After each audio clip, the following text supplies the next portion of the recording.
All right, so what we're going to be doing today is we're going to be grabbing this welder here, and we're going to be doing a bit of welding on the truck.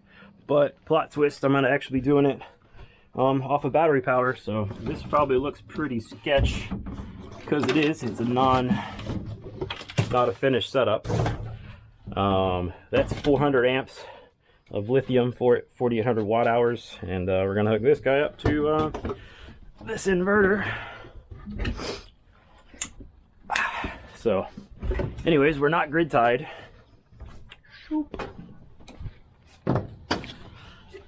We're not grid tied. We're going to be running the welder off of an inverter and battery power. See if she powers on. Inverter on. Is the welder going to come on? Yep, it's running.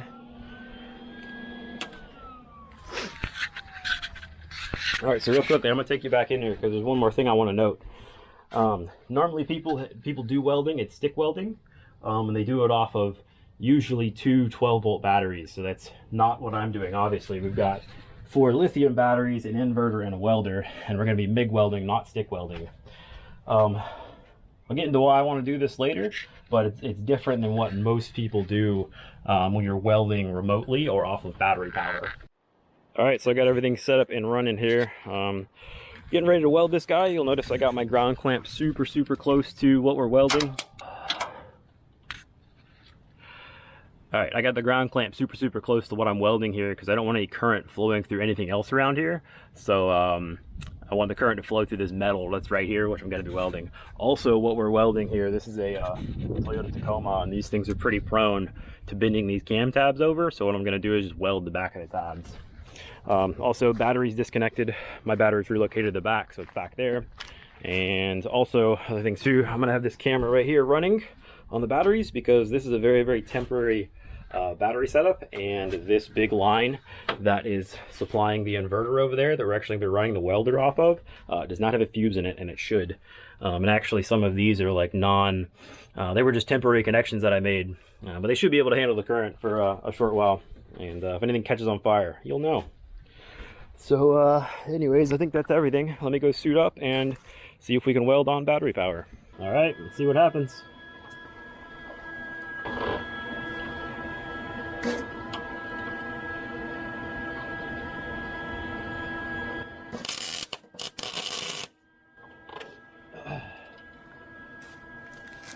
I think the wind blew or something because that has a ton of sparking, but probably gonna have to grind that out, or that was paint, don't know, or the gas bottle was closed. Rookie mistake.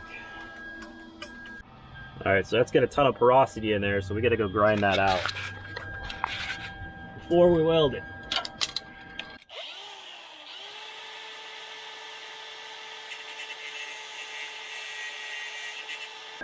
All right, let's try this again.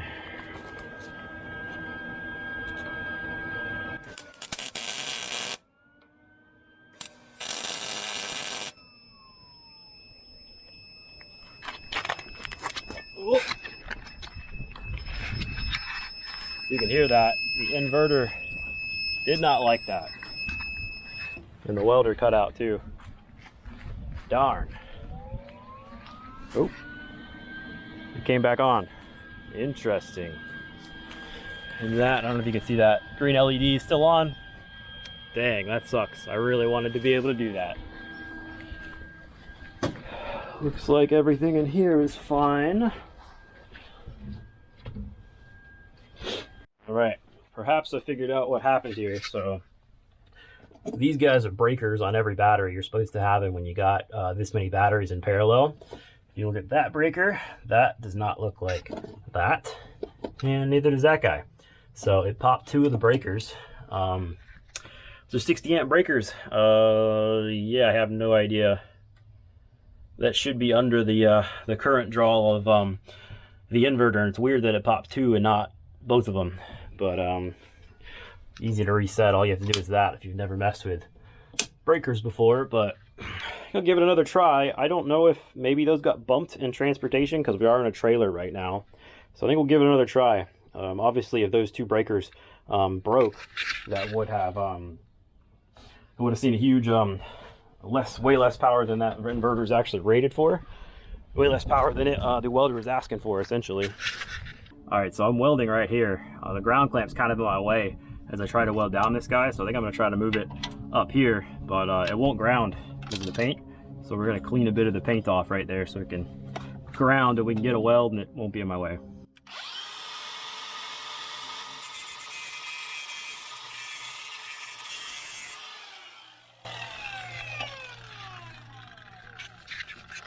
Nice shiny spot. All right, that's a lot better. I can get in here now with the torch.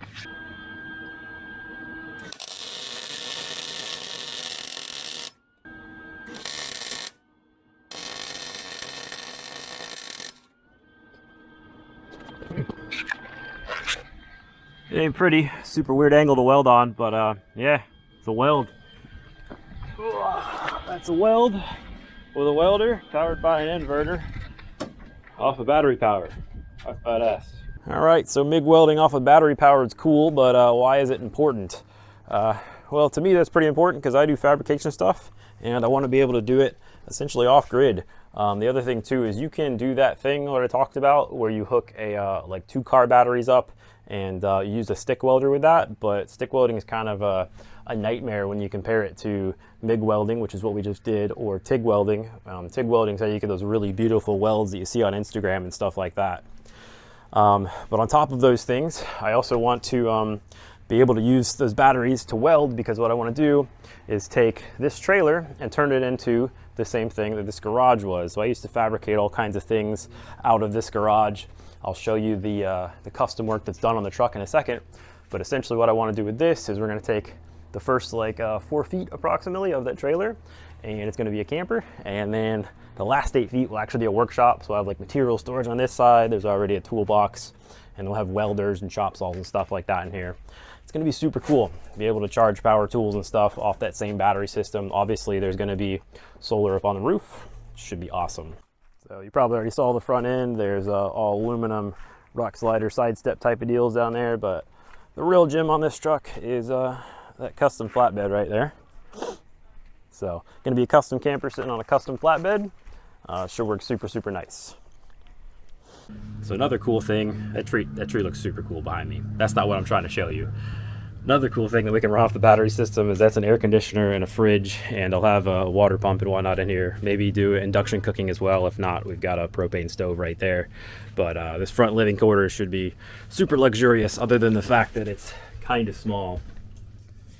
I think running all that and having an off-grid workshop is just going to be so cool. Be able to live and fabricate pretty much anywhere I want. Oh yeah, I want to note too, I would have been super disappointed if that did not work, because I bought this whole trailer specifically for going out in the middle of nowhere, fabricating and living in the middle of nowhere. So if that didn't work, yeah, you need a welder to fabricate. I don't know what I would have done. Maybe buy a bigger welder, but turns out it was just these little breakers popping. So they're super, you probably can't show it on camera, but they're a super light push on top of this to get that to open up, and I just didn't notice. My bad. So if you thought that was cool, make sure and stay tuned, because we're going to do this same test again. This welder right here is an aluminum welder, and long story short, it takes a lot more power to weld aluminum than it does to weld steel, which is what we just welded. So we'll see if the battery system can stand up to this. I'm going to be building a custom camper soon, so aluminum is super important on a camper just to keep that weight down rather than using steel. So hopefully it'll run that too.